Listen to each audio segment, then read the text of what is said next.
السلام علیکم ورحمۃ اللہ وبرکاتہ۔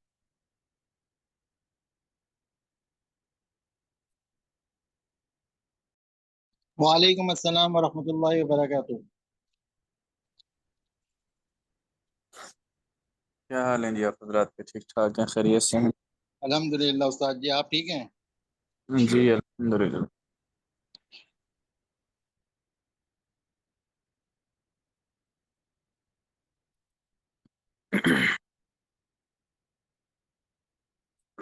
اچھا جی، آج ہم نے پڑھنا ہے صفحہ نمبر 258،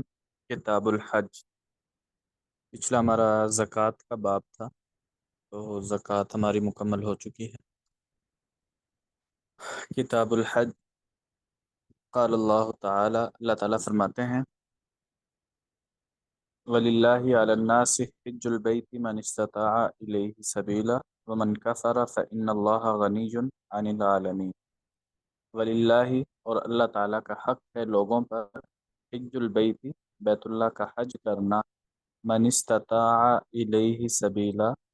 جو اس کی طرف جانے کی طاقت رکھے، ومن کفر، اور جو شخص انکار کر دے، فإن اللہ غنی،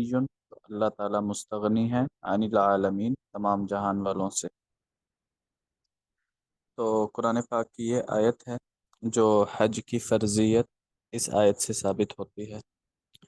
تو اس آیت میں اللہ تعالیٰ نے حکم دیا ہے حج اس شخص پر فرض ہے جو بیت اللہ تک جانے کی طاقت رکھتا ہو۔ تو بیت اللہ تک جانے کی طاقت سے کیا مراد ہے، وہ آگے جو ہے تفصیل کے ساتھ آ جائے گا۔ وقال رسول اللہ صلی اللہ علیہ وسلم، اور آپ صلی اللہ علیہ وسلم نے فرمایا حج کی فضیلت کے بارے میں،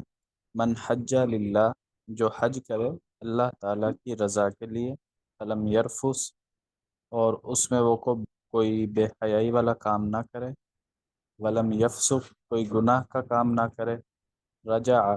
تو وہ حج سے اس طرح واپس لوٹے گا کہ یومن، اس دن کی طرح، ولدت امہ، جس دن اس کی ماں نے اسے جنا تھا۔ تو جس دن اسے اس کی ماں نے جنا تھا، اس دن جس طرح وہ گناہوں سے پاک صاف تھا، تو حج کرنے کے بعد جو آدمی حج کے دوران بے حیائی کے کام نہ کرے، گناہ کے کام نہ کرے، تو وہ اسی طرح گناہوں سے پاک صاف ہو کر واپس لوٹتا ہے۔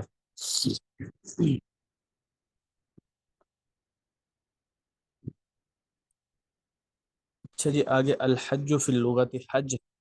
عربی کے اندر حجہ کا معنی کیا ہے؟ حجہ کہتے ہیں القصد الی معظم،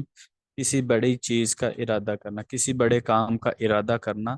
اس کے لیے حجہ کا لفظ استعمال ہوتا ہے، کسی بڑے کام کا عزم کرنا، کسی بڑے کام کا ارادہ کر لینا۔ تو اس کا لغوی ترجمہ حجہ یا حجو، کسی بڑے کام کا ارادہ کرنا۔ والحج فی الشرع، اور شریعت کے اندر حج کسے کہتے ہیں؟ ہوا زیارت بقاع مخصوصۃ،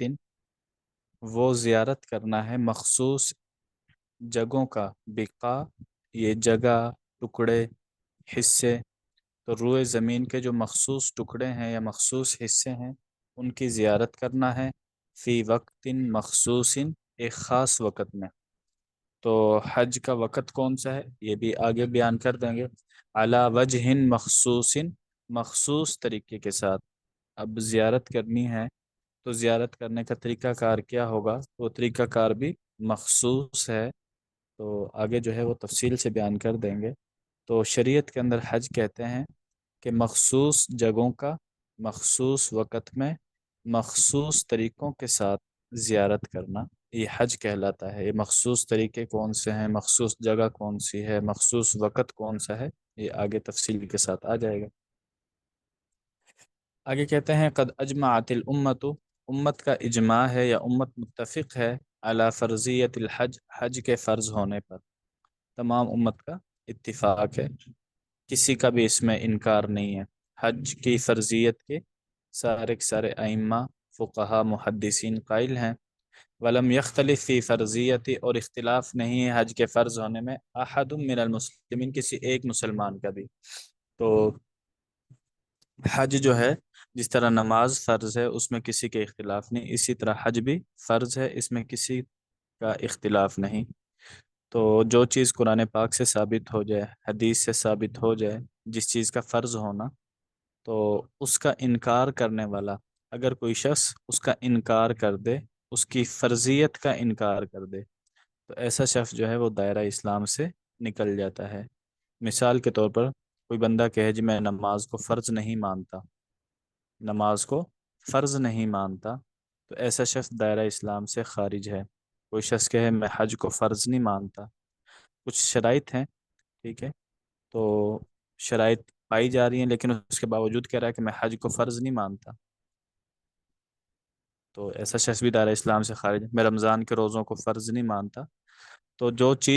جس چیز کی فرضیت قرآن سے ثابت ہو جائے، حدیث سے ثابت ہو جائے، یا امت کے اجماع سے، یعنی تمام فقہا متفق ہوں کسی چیز کی فرضیت پر، تو اس کی فرضیت کا انکار کرنے والا شخص دائرہ اسلام سے خارج ہو جاتا ہے۔ تو حج بھی ایک فریضہ ہے۔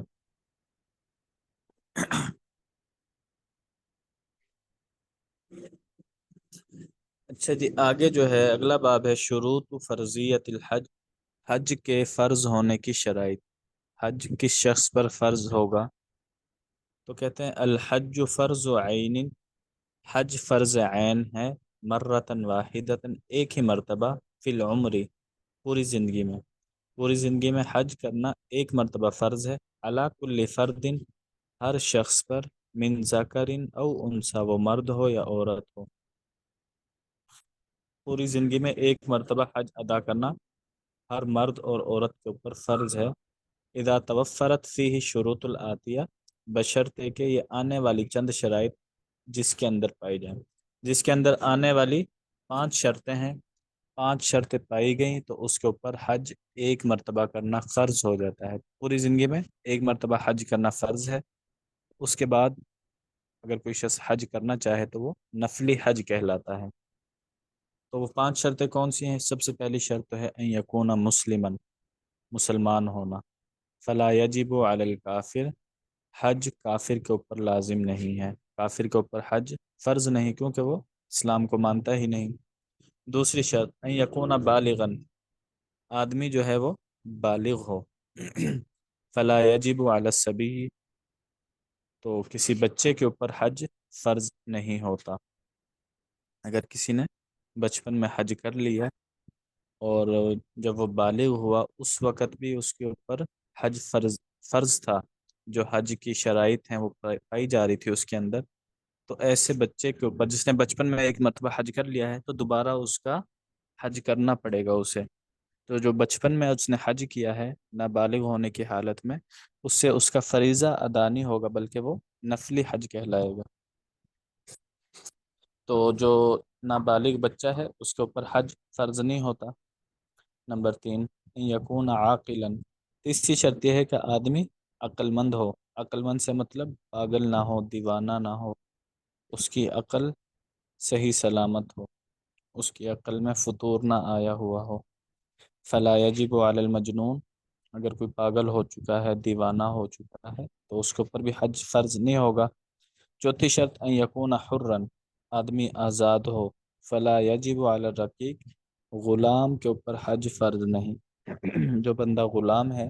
کسی دوسرے کی ملکیت میں ہے، تو غلام کے اوپر حج فرض نہیں۔ پانچویں شرط ہے ان یکون مستطیعا، آدمی طاقت بھی رکھتا ہو حج کرنے کی، فلا یجب علی الذی لا یستطیع، تو جو شخص حج کی طاقت نہیں رکھتا اس کے اوپر حج فرض بھی نہیں ہوگا۔ وہ قرآن پاک کی آیت تھی نا، وَلِلَّهِ عَلَى النَّاسِ حِجُّ الْبَيْتِ مَنِ اسْتَطَاعَ، جو شخص طاقت رکھے، تو جس میں طاقت نہیں ہے تو اس کے اوپر حج فرض نہیں ہوگا۔ اب طاقت کا کیا مطلب ہے آگے بیان کر دیا، وَمَعْنَى الْإِسْتِطَاعَةِ، طاقت کا مطلب یہ ہے ان یملک الزادہ، آدمی کے پاس زیادہ راہ موجود ہو، سامان ہو، پیسے ہوں، جو خرچہ ہوگا وہ مکمل خرچہ اس کے پاس موجود ہو، والراحلہ،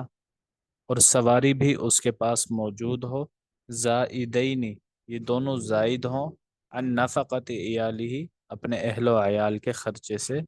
لمدت غیابہ، اس کے غائب ہونے کی مدت میں۔ تو اگر کوئی شخص حج کرنا چاہتا ہے تو طاقت کا مطلب یہ ہے کہ آدمی کے پاس ایک تو آنے جانے کا کرایہ، حج کے لیے جانا ہے، جاتے ہوئے کتنا کرایہ لگے گا، آتے ہوئے کتنا کرایہ لگے گا، مکمل خرچہ، اور وہاں پر رہ کر جو خرچہ ہے سارے اخراجات شامل کر کے تقریباً 10-12 لاکھ روپے لگ جاتے ہیں۔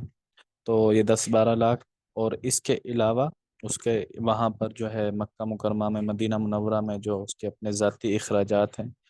ان کے رقم بھی اس کے پاس موجود ہو۔ اس کے علاوہ جتنے دن اس کے حج پر لگیں گے اتنے دنوں کا خرچہ اپنے گھر والوں کو بھی دے۔ مثال کے طور پر 25 دنوں کے لیے جا رہا ہے تو 25 دنوں کا خرچہ گھر والوں کا یہ اٹھا سکتا ہو، اس کے پاس اتنے پیسے موجود ہیں کہ یہ اپنے خرچہ بھی نکال سکے 25 دن حج کے لیے جو جا رہا ہے، آنے جانے کا کرایہ، وہاں پر رہنے کا خرچہ، اور پیچھے گھر والوں کو بھی 25 دن کا خرچہ دے کر جا سکے۔ اگر اس کے پاس اتنی طاقت ہے، اتنے پیسے موجود ہیں، پھر اس کے اوپر حج فرض ہے۔ اگر اس کے پاس اتنے پیسے نہیں ہیں، مثال کے طور پر خود تو جا سکتا ہے، ٹکٹ کے پیسے موجود ہیں، ویزے کے موجود ہیں، ٹھیک ہے، وہاں پر رہنے کے لیے پیسے جو خرچہ ہوگا وہاں پر وہ پیسے موجود ہیں، لیکن گھر والوں کو دینے کے لیے پیسے نہیں ہیں۔ اگر یہ 25 دن چلا جاتا ہے تو گھر والوں کو 25 دن کا خرچہ نہیں دے سکتا، تو ایسے شخص کے اوپر بھی حج فرض نہیں ہے۔ تو حج اس شخص پر فرض ہوتا ہے جو اپنے اپنا خرچہ حج کے دوران جتنا ہوگا وہ بھی اس کے پاس موجود ہو، اور جتنا عرصہ اسے حج میں لگے گا اتنے عرصے کے لیے اپنے پیچھے جو اہل و عیال ہیں ان کا خرچہ بھی یہ برداشت کر سکے، پھر شخص کے اوپر حج فرض ہوگا۔ یہاں تک سمجھ آ گیا آپ حضرات کو؟ جی استاد۔ ٹھیک ہوگا۔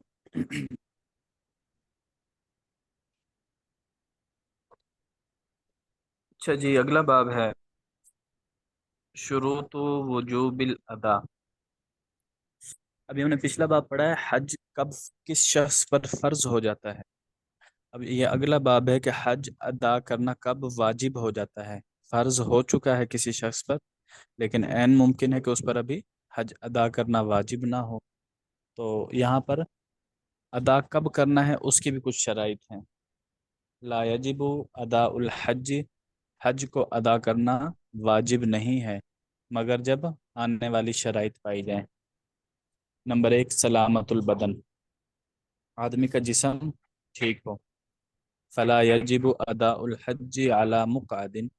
چنانچہ حج ادا کرنا واجب نہیں ہے علی مقعد، جو صاحب فراش ہو، جو بستر سے اٹھ ہی نہیں سکتا، ٹھیک ہے، کوئی ایسی بیماری اسے لگی ہوئی ہے کہ اس بیماری کی وجہ سے وہ آدمی سفر نہیں کر سکتا۔ ومفلوج، کسی کو فالج ہوا پڑا ہے۔ وشیخ فان،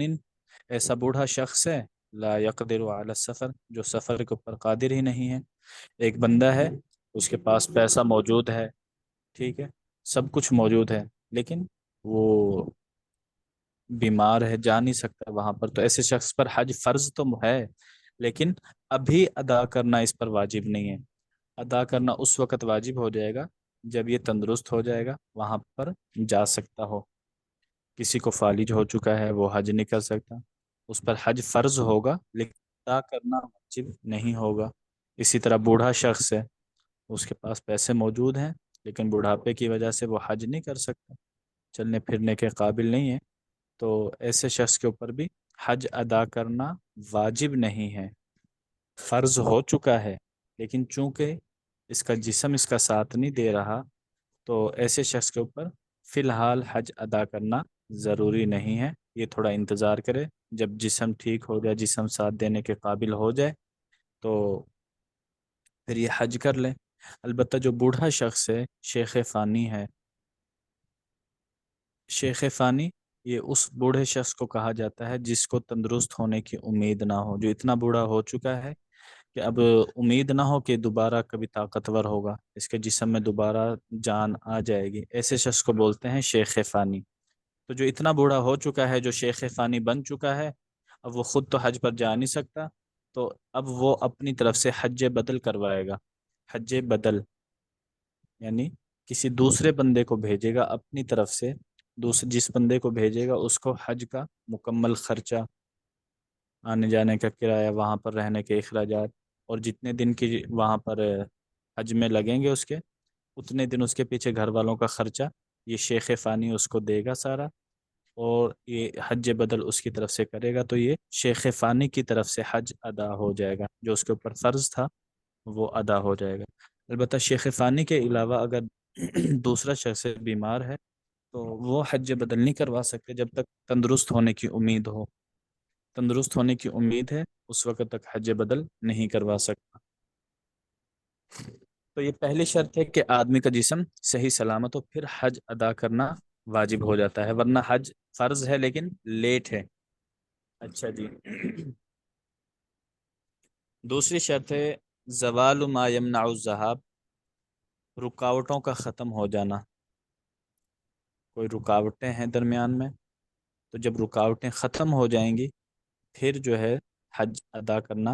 ضروری ہو جاتا ہے۔ فلا یجب اداؤہ علی المحبوس، چنانچہ حج ادا کرنا واجب نہیں ہوتا محبوس قیدی شخص پر۔ بادشاہ نے قید کیا ہوا ہے، پولیس نے قید کیا ہوا ہے، ٹھیک ہے، کسی شخص کو سزا سنائی ہوئی ہے 5 سالوں کی، اور اس شخص کے پاس پیسے موجود ہیں، آنے جانے کا خرچہ، گھر والوں کا خرچہ موجود ہے، حج اس پر فرض ہو چکا ہے،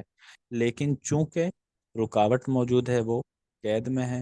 اس لیے اس پر فوراً حج ادا کرنا ضروری نہیں ہے، بلکہ قید سے چھوٹنے کے بعد جب یہ چھوٹ جائے گا، رہا ہو جائے گا، اس کے بعد اس پر حج ادا کرنا ضروری ہوگا۔ والخائف من السلطان، اور جس کو بادشاہ سے ڈر ہو، الذی یمنع عن الحج، یا بادشاہ نے کسی کو حج سے روکا ہوا ہے، ٹھیک ہے، بادشاہ نے اعلان کیا ہو بھی فلاں بندہ جہاں بھی ملے اسے شوٹ کر دو، حکومت نے اعلان کیا ہوا ہے بھی یہ بندہ جہاں بھی نظر آئے اسے گولی مار دو، اب ایسا بندہ، اس کے اوپر حج اگرچہ فرض ہے لیکن ادا کرنا ضروری نہیں ہے، ابھی ادا کرنا ابھی ضروری نہیں ہے، بلکہ چھپ کر اپنی جان بچائے، جان بچانا فرض ہے۔ اچھا جی، دوسری شرط ہے کہ رکاوٹیں ختم ہو جائیں۔ تیسری شرط ہے امن الطریق، راستہ بھی پرامن ہو۔ فلا یجب اداؤہ، حج ادا کرنا واجب نہیں ہوتا اذا لم یکن الطریق معمونا، جب راستہ پرامن نہ ہو۔ اگر راستے میں کوئی خطرہ ہے، راستے میں کوئی خطرہ ہے، ٹھیک ہے،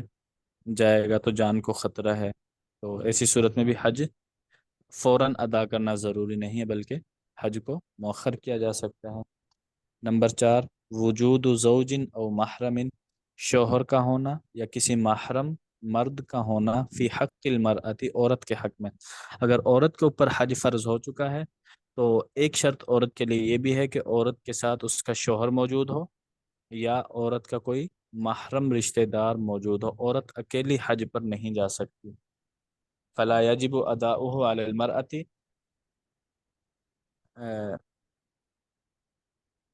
اچھا، سواء کانت المرأة شابة او عجوزا، عورت جوان ہے یا بوڑھی ہے،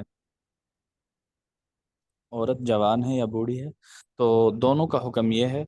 کہ جب تک ان کے ساتھ کوئی محرم رشتہ دار موجود نہیں ہے تو ان کے اوپر حج ادا کرنا ضروری نہیں ہے، ٹھیک ہے۔ تو البتہ جو بوڑھی عورتیں ہیں ان کے کیا کہتے ہیں، ان کے بارے میں قافلوں کی شکل میں عورتیں جاتی ہیں، تو اس میں کچھ عورتوں کے محرم رشتہ دار ساتھ موجود ہوتے ہیں، کچھ عورتوں کے محرم رشتہ دار نہیں ہوتے، ٹھیک ہے، کوئی چاچے کے ساتھ چلی جاتی ہے، کوئی تائی کے ساتھ چلی جاتی ہے، اسی طرح۔ تو ایسے عورتوں کا حج اگرچہ ادا ہو جاتا ہے، حج اگرچہ ادا ہو جاتا ہے جو کسی غیر محرم کے ساتھ چلی گئی، حج کا فریضہ ادا ہو جائے گا، لیکن غیر محرم کے ساتھ جانے کا گناہ ان کو ملے گا، کیونکہ عورت کو اجازت نہیں ہے کہ وہ جو شرعی سفر ہے تقریباً 78 کلومیٹر، 78 کلومیٹر تک عورت کو اجازت ہے، اکیلی سفر کر سکتی ہے، اس سے زیادہ عورت کو اکیلے سفر کرنے کی اجازت نہیں ہے شریعت کی طرف سے۔ تو عورت اگر لمبا سفر کرنا چاہتی ہے جو 78 کلومیٹر سے زیادہ ہو تو اس میں کوئی نہ کوئی محرم رشتہ دار ہونا ضروری ہے۔ فلا یجب اداء الحج، چنانچہ حج ادا کرنا عورت پر واجب نہیں ہوتا اذا لم یکن معها زوج، جب عورت کے ساتھ شوہر بھی نہیں ہے، اور محرم، محرم رشتہ دار بھی موجود نہیں ہے،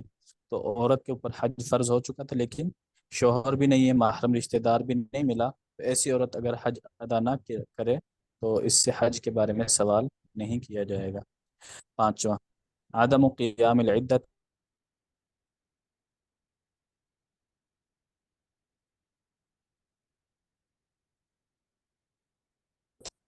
فلا یجب اداؤہ علی المرأة، چنانچہ حج کا ادا کرنا ضروری نہیں ہے، اذا کانت المرأة، جب عورت جو ہے معتدتاً، عدت میں بیٹھی ہوئی ہو، من طلاقن، وہ عدت طلاق کی وجہ سے ہے، او موتن، یا شوہر کے فوت ہو جانے کی وجہ سے، شوہر نے طلاق دے دی ہے، عدت گزار رہی ہے، اب بھی اس پر حج ادا کرنا ضروری نہیں ہے بلکہ عدت پوری کرے، یا شوہر فوت ہو چکا ہے تو 4 مہینے 10 دن تک عورت کے لیے حکم یہ ہے کہ وہ اپنی عدت گزارے، اب وہ حج نہیں کر سکتی اس زمانے میں۔ تو یہ کچھ شرائط ہیں 5، جسم صحیح سلامت ہو، راستے میں کسی قسم کی کوئی رکاوٹ نہ ہو، راستہ پرامن ہو، عورت کے لیے محرم رشتہ دار موجود ہو، اور عورت عدت کے زمانے میں نہ ہو۔ تو جب یہ شرائط پائی جائیں گی تو اس وقت حج ادا کرنا ضروری ہو جائے گا۔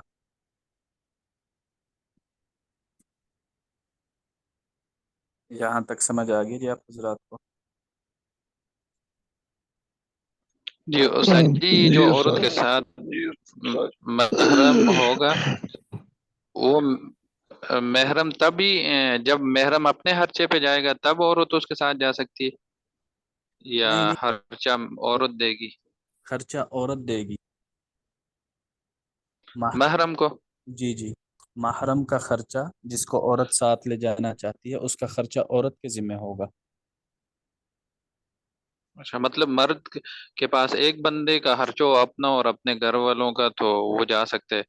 اور جو عورت ہے اس کے پاس 2 بندوں کا نا، ایک اپنا اور ایک محرم کا ہو تو تب اس کے اوپر واجب ہوگا۔ جی جی، ہاں اگر ویسے ہی کوئی محرم اچھا، رشتہ دار اس شکریہ۔ کا حج پر جا رہا ہے پھر اس کا خرچہ عورت کے ذمہ نہیں ہے۔ جی جی، اگر اسپیشل عورت کسی کو اپنے ساتھ لے کر اچھا جا رہی ہے نا، کیونکہ اکیلی تو جا نہیں سکتی، اسپیشل کسی کو لے جا رہی ہے، پھر اس کا خرچہ عورت کے ذمہ ہوگا۔ جی۔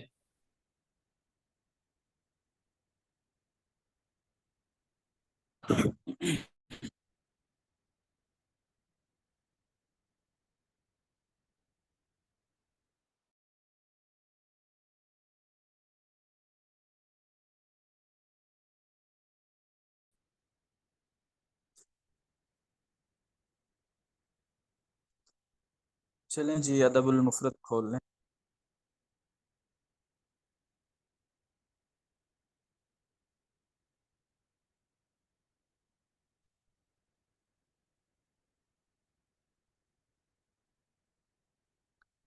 ادب المفرد میں ہم نے کل یہ حدیث شروع کی تھی لمبی، حدیث نمبر 747، باب من قدم الی ضیفہ طعاما فقام یصلی، مہمان کو کھانا پیش کر کے خود نماز پڑھنے لگ جانا۔ تو میزبان جو ہے وہ کھانا دے کر خود نماز میں مشغول ہو جائے۔ اس کا کچھ ترجمہ ہو گیا تھا، اس کو دوبارہ ہم کر لیتے ہیں۔ تو اس میں نعیم بن قعنب رحمۃ اللہ علیہ یہ کہتے ہیں، اتیت ابا ذر، میں حضرت ابو ذر رضی اللہ تعالیٰ عنہ کے پاس آیا، فلم اوافق ہو، وہ مجھے گھر پر نہیں ملے، فقلت لامرأته این ابو ذر، ان کی بیوی سے پوچھا حضرت ام ذر رضی اللہ عنہا سے کہ حضرت ابو ذر کہاں ہیں؟ قالت یمتحن، تو وہ کہنے لگے کہ وہ تھوڑا کام کر رہے ہیں، سیاتی کلان، تھوڑی دیر میں آ جاتے ہیں۔ فجلست له، نعیم بن قعنب کہتے ہیں میں انتظار میں بیٹھ گیا، فجاء، حضرت ابو ذر رضی اللہ عنہ آئے، فمعه بعیرانی، 2 اونٹ بھی ساتھ تھے، قد قطر احدهما بعجز الاخر، ایک اونٹ کو دوسری اونٹ کے پیچھے باندھا ہوا تھا، فی عنق کل واحد منهما قربہ، دونوں اونٹوں کے گلے میں مشکیزہ جو ہے وہ لٹکا ہوا تھا،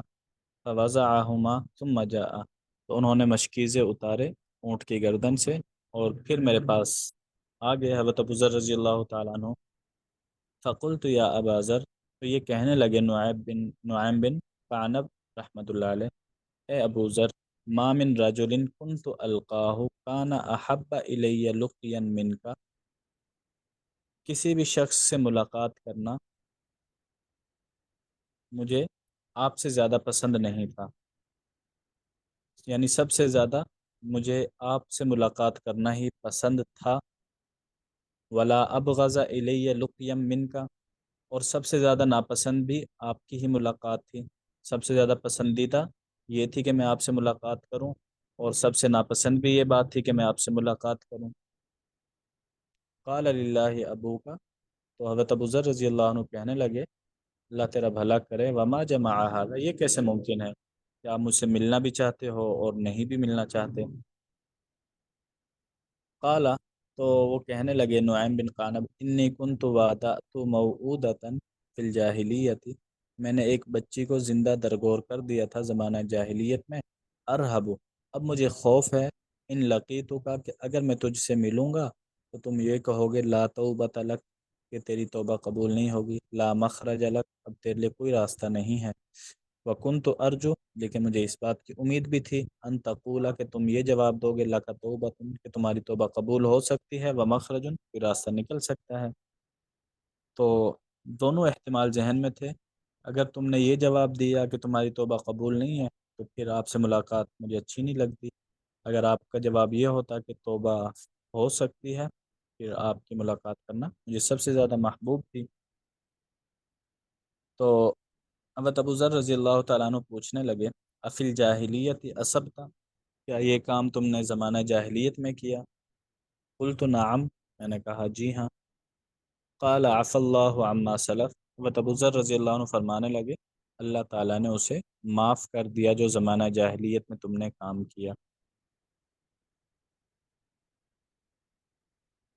وقال علی امراتی، پھر حضرت ابو ذر رضی اللہ تعالیٰ عنہ نے اپنی بیوی سے کہا آتینا بطعام، میں کھانا لا کر دو،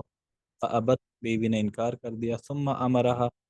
پھر حکم دیا بیوی کو، فابت، بیوی نے دوسری مرتبہ بھی انکار کر دیا،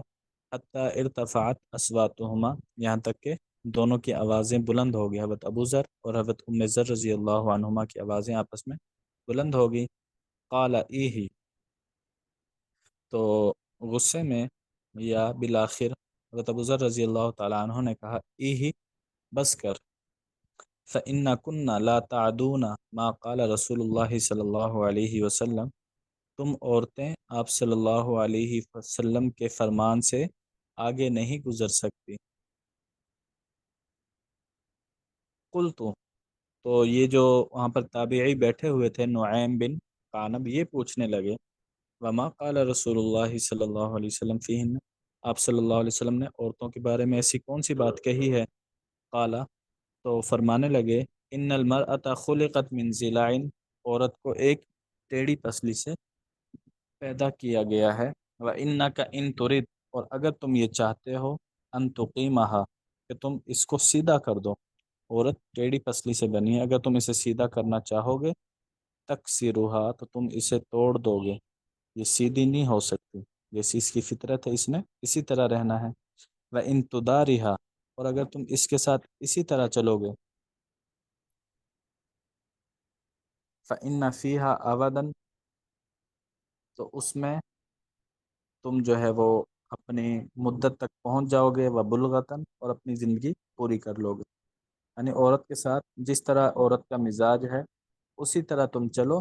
پھر تو تم عورت کے ساتھ اپنی زندگی جو ہے وہ گزار سکتے ہو، لیکن اگر تم عورت کو اپنے مزاج کے مطابق بنانے کی کوشش کرو گے تو پھر تمہاری آپس میں نہیں بن سکتی، جدائی ہو جائے گی۔ تو اگر عورت کے ساتھ تم اپنا وقت گزارنا چاہتے ہو تو پھر اسی طرح تمہیں گزارا کرنا پڑے گا۔ فولت، تو اس کے بعد فولت، حضرت ابو ذر رضی اللہ تعالیٰ عنہ کی جو بیوی تھی ام ذر رضی اللہ عنہ، وہ واپس لوٹی، فجاءت بسریدۃ، اور وہ ایک سرید کا پیالہ لے کر آئیں، کأنہا قطات، وہ تابعی کہتے ہیں گویا کہ وہ کبوتری تھی، یعنی غصے میں بھی تھی اور پھر جو ہے جلدی جلدی انہوں نے کھانا تیار کیا، تو ان کی تیزی کی طرف اشارہ کرتے ہوئے کہا گویا کہ وہ ایک کبوتری ہیں۔ فقال، تو حضرت ابو ذر رضی اللہ تعالیٰ عنہ نے ان سے کہا جو مہمان بیٹھے ہوئے تھے نعیم بن قانب، کل، تم کھاؤ، ولا بولنا کا، اور تم جو ہے میری فکر نہ کرنا،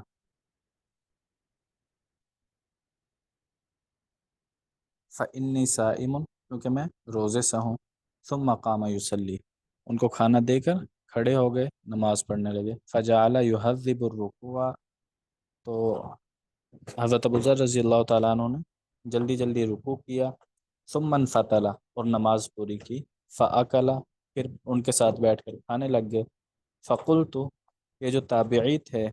انہوں نے انا للہ پڑھی، انا للہ و انا الیہ راجعون، پھر کہنے لگے ما کنت اخاف ان تکذبنی، میں یہ بات سوچ بھی نہیں سکتا تھا کہ آپ بھی جھوٹ بولیں گے، آپ بھی جھوٹ بولیں گے۔ پہلے تو آپ نے کہا تھا کہ میرا روزہ ہے، اب جو ہے میرے ساتھ تم کھانا کھانے لگ گئے ہو۔ قال للہ ابوک، تو وہ کہنے لگے اللہ تیرا بھلا کرے، ما کذبت، میں نے جھوٹ نہیں بولا، منذ لقیتنی، جب سے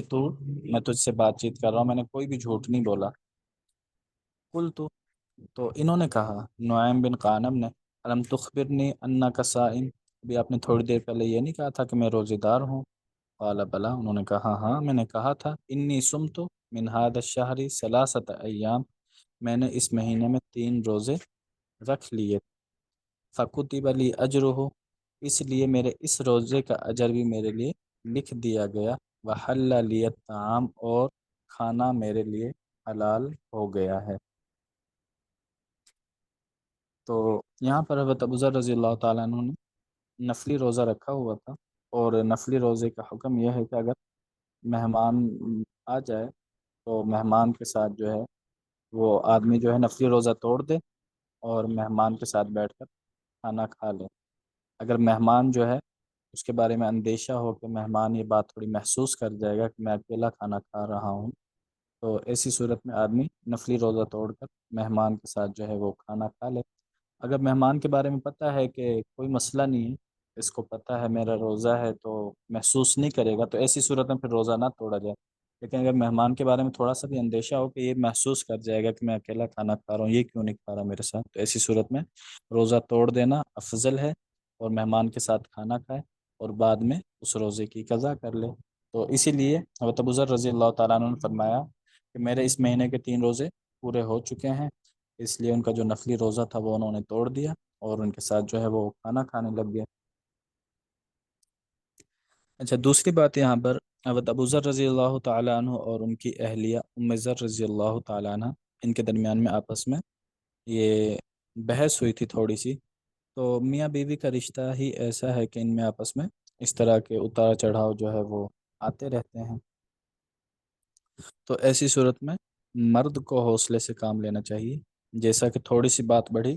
تو حضرت ابو ذر رضی اللہ تعالیٰ عنہ نے فرمایا ہی بس کر، تم آپ صلی اللہ علیہ وسلم کے فرمان سے بڑھ کر نہیں ہو سکتی، کیونکہ آپ صلی اللہ علیہ وسلم نے فرمایا کہ عورتیں ٹیڑھی پسلی سے پیدا ہوئی ہیں۔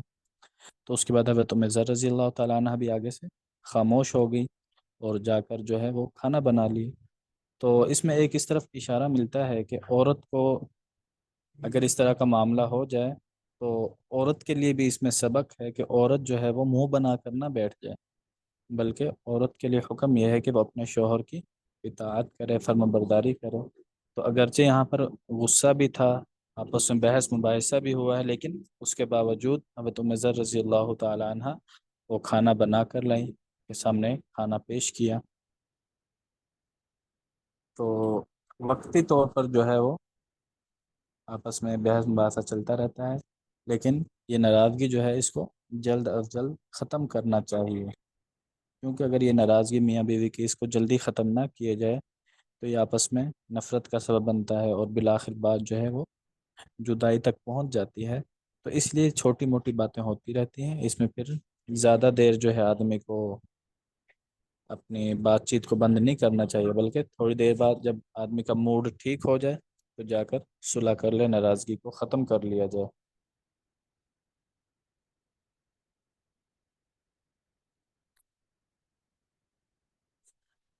اچھا جی، اگلا باب ہے باب نفقۃ الرجل علی اہلہ، آدمی کا اپنے گھر والوں کے اوپر خرچہ کرنا۔ حضرت صوبان رضی اللہ تعالیٰ عنہ فرماتے ہیں کہ آپ صلی اللہ علیہ وسلم نے فرمایا ان من افضل دینار، سب سے بہترین یا سب سے افضل دینار وہ ہے انفقہ الرجل علی عیالہ، جو آدمی اپنے گھر والوں کے اوپر خرچ کرے،